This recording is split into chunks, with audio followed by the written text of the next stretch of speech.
I highlighted a few key points. We're talking about the numbers. The Paralympics has like 32 categories, and we're only having 4 categories with 25 participants. And as of the last standings, you can see that I don't think there is any African country apart from South Africa that has gotten yet a medal, because you can see South Korea has is now on top with 4 gold and 3 silver and bronze, 1 bronze. Japan, China, France. So the circle keeps on changing, the table keeps on changing on top without any African. And where we can count Uganda, that is athletics, of course, with the boys and the ladies who join the camp, the Kiprotich and the rest. So I just wanted to get to Sports Blaze. You just give us your insight on this. What do we need to do to have numbers, particularly? What do we need to have numbers in these competitions? I understand it's not a competition where you fight for a qualification. You have to pick up points from different kinds of competitions. What do we need to do as a nation? Because this is a sport where we have the talent. You can see the rugby sevens, the rugby 15. We have in the cricket team, like Tony said, we're having different sports, boxing. Eh? Eh, What do we need to do as a nation in terms of having the numbers in Olympics? Thank you so much, Thank you so Lawrence. much. But I would say that we as a nation, first of all, the first thing that we have to do is that we have to recognize sport as a business, something that can yield us revenue, lots of revenue as a nation, not just a leisure. If we get to change that mindset from the leadership, right from the government, from the top, that means that there is going to be investment coming into sport, because if you realize something is going to yield you fruits at the end of the day. So that means you're going to be paying more attention, you're going to be putting in more money, knowing that there are going to be rewards at the end of the day. So that's one thing that we need to do with sports in the country. If we treat it that way, and then at the end of the day, they will improve our chances of having more athletes or getting to qualify for more Olympic games out of the 32 that are there. Can we push it to probably 10, to a pool of 10 games, 10 having 10 games being represented at the Olympics? And then there's something that we haven't done in a while, in that we know that we have got good boxers, we know we have got good distance, long distance runners, we have got a promise in rugby. You can see you play in the rugby series, you have been to the rugby World Cup, that is the sevens. But we have, Talk about basketball. Talk about basketball, yeah, handball, hockey. yeah, yes, I mean, those that have put us on the map. But have we bothered to see that we give it more emphasis, on these games? Have we tried to prioritize and say, since we are good in netball, let's put in more energy. Our flag is flying high at a global stage in netball. But I mean, look at their budget. It's so funny that how much they get to operate on a team that flies the national flag at a global stage. So there's a lot that we need to do, because if you do that, I mean, look at boxing as well. Boxing is there. There is big potential in boxing. But how many boxers did we send to the Olympics? How many do we have to? How many are we counting? Definitely we struggle to mention. And then even that, those that we have, we could probably have more in athletics.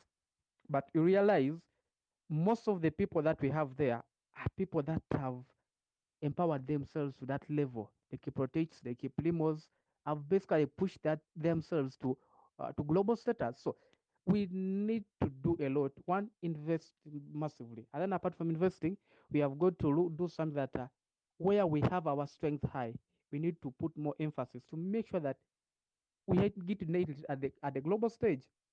Because now we will need to see if cricket is going to be coming in 2028, and we have the potential in cricket. How do you work towards making sure that when 2028 comes, probably we have cricket cranes representing us. By the time we hit 2028, how do we have a netball or on board? How do we end up having a rugby sevens playing on board? Because I was watching France taking on Fiji, and I'm like, okay, maybe sometimes also the things that they put us on a disadvantage is that the slots that are allocated to Africa also get to put us on a disadvantage, because if you're given 3 slots in a particular sport, at the end of the day, you're going to look at teams like South Africa taking the number 1 and 2 others. So you Uganda, you end up missing out. So I think also the slots that are allocated for an Olympic sport has been another factor that has hindered on probably the number of representation that we could be having on at the Olympic stage. All right, thank you very much. Thank you. Maybe Tony Kent, I wanted just you to pick up from there on the numbers. Let's talk about the numbers. How can we get there? Because Uganda has been a force of reckoning to. Let me talk about Africa in rugby. Why can't we have a team there? In other sports, talking about volleyball, talking about netball, our team has been one of the best in Africa. Why are we not having a team there? Even football, let's talk about it. Tony Kent, just briefly. All right, thank you. Thank you, Lawrence. There is an interesting thing that we need to understand. If any one of us followed the Rugby World Cup, the T20 Rugby World Cup, you realize 2 countries hosted it. West Indies, which is a full member of the World Cup, that is the ICC, and then the USA, which is an affiliate rather associate member. Now, the two did not actually have the same rights, because West Indies, being a full member, took the bigger games. And this as well eventually falls into the picture.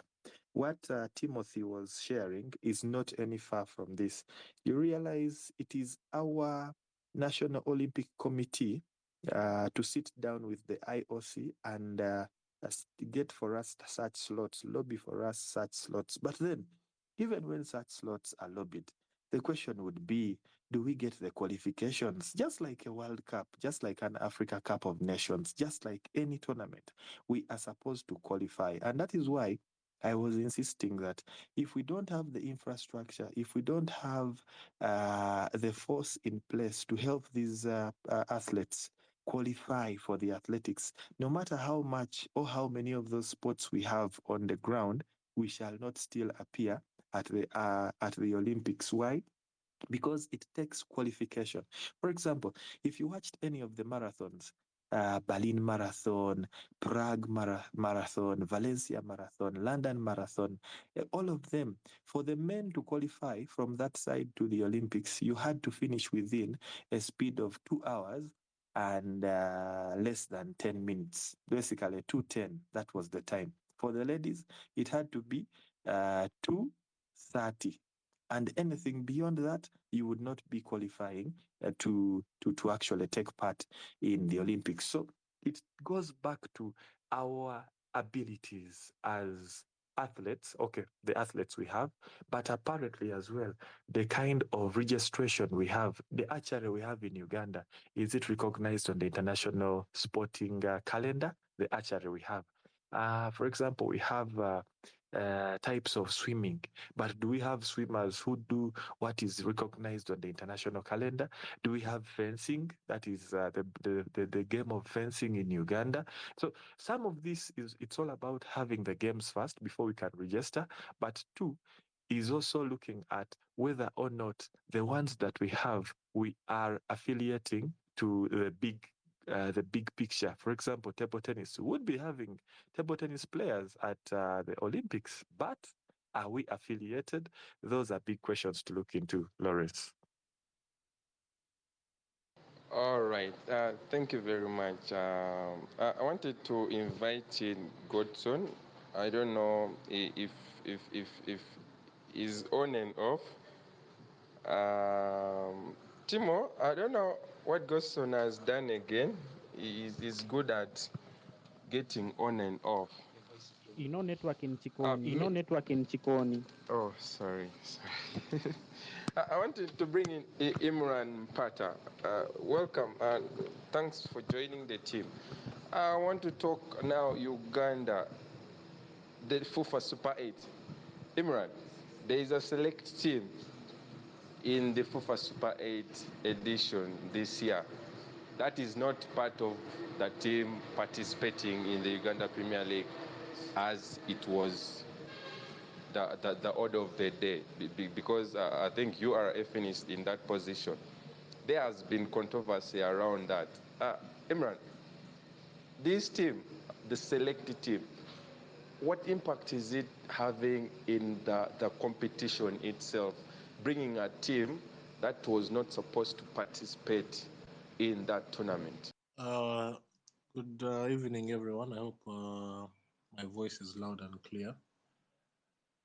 It's I'm happy to be here and listening to everyone's ideas and opinions on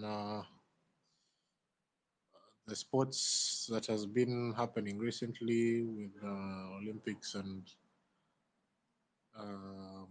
football within Uganda, the rugby and everything. So the FUFA Super 8 has brought a lot of controversy, which is something that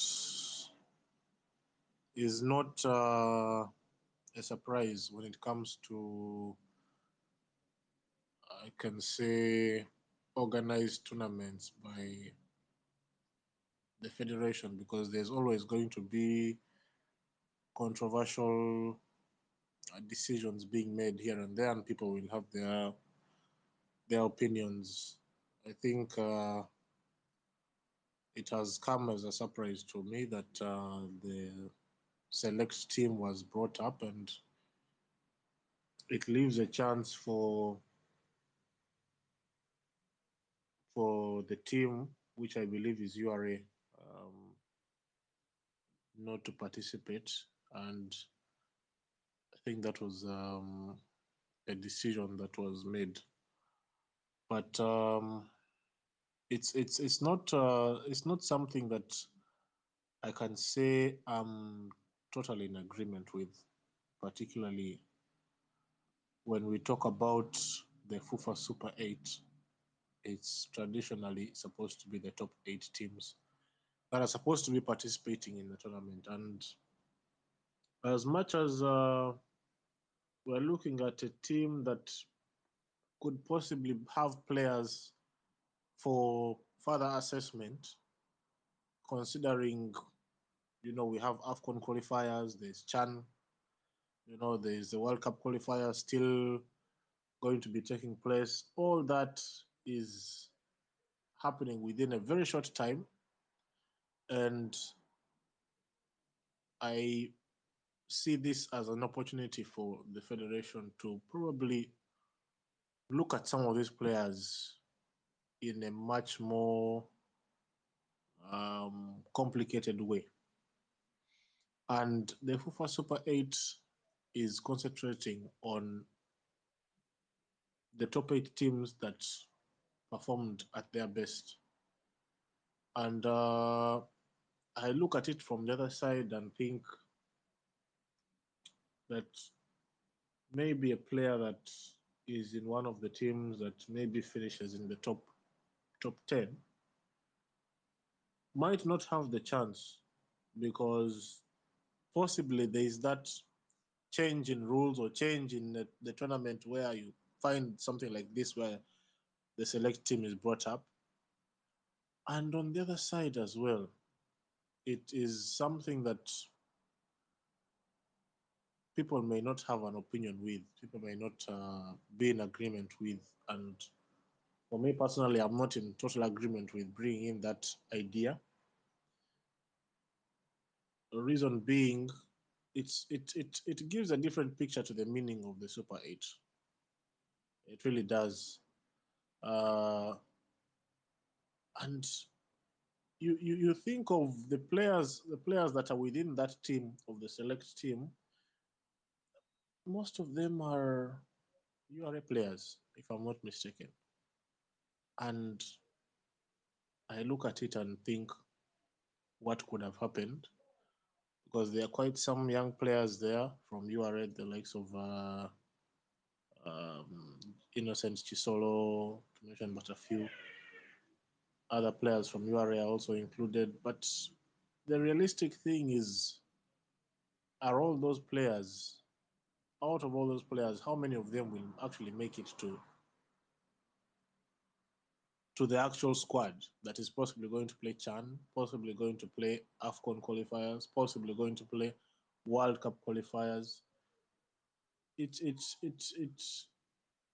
to me, things might not be adding up, but I also believe that we can question the decision, but sometimes the comments that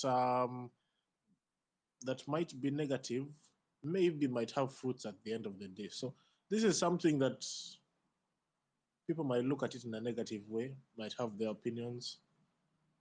And at the end of the day, the decision has been made. We can't really change that.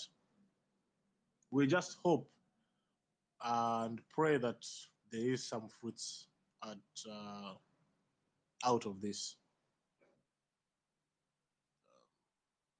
realistically. And I also shared an opinion when I was doing a show 2 weeks ago, and the opinion I had, or an idea I had, decided to share with my colleagues, was to have tournaments where not only the top 8 are involved, because what we know is that all the teams within the league, whether it's the Uganda Premier League, whether it's the big league, whether it's the regional leagues, whether it's the 4th division, 5th division, they all have preseason matches. And most of these preseason matches are not being televised. You might find a team like Chitara is going to play a team in the regional league as a preseason fixture.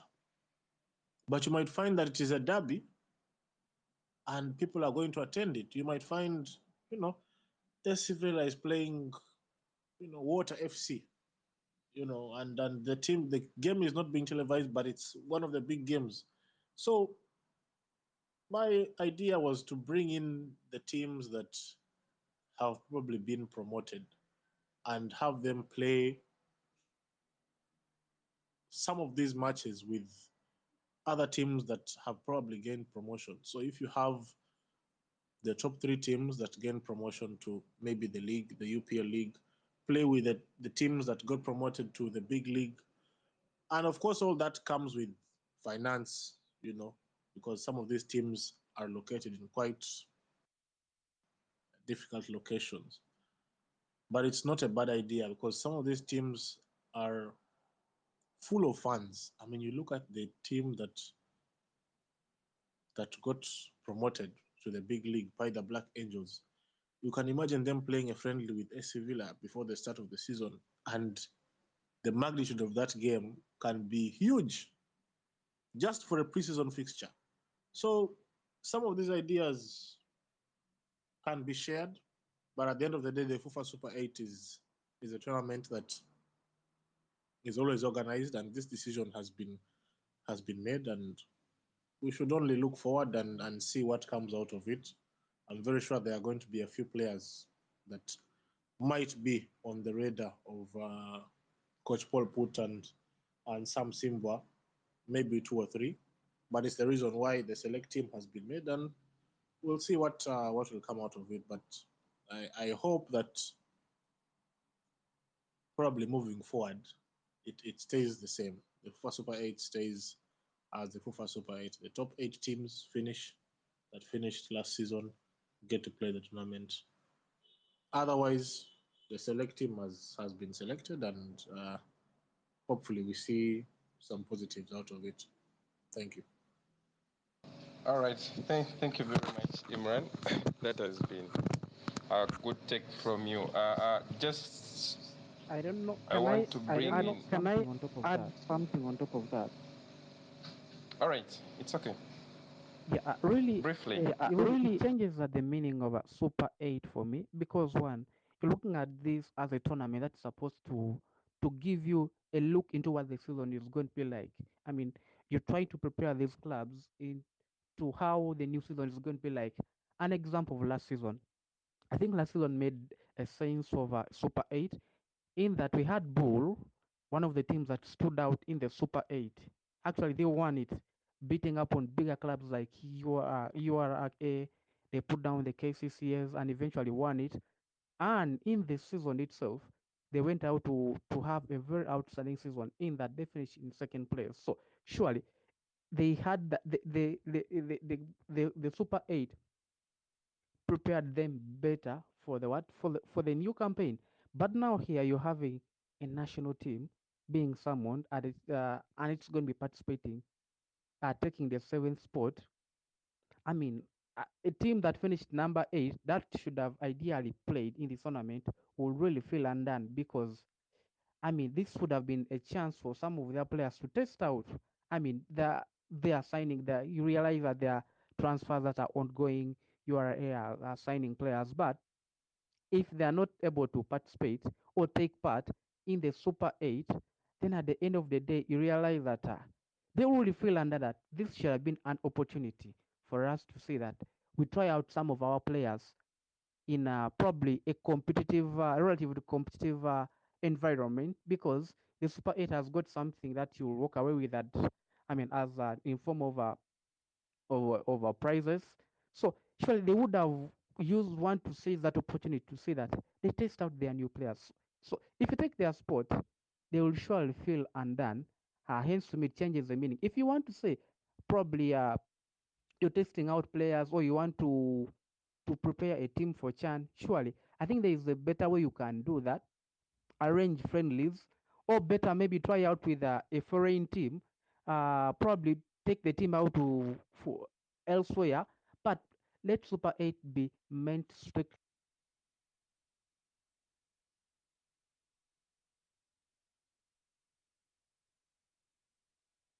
for clubs.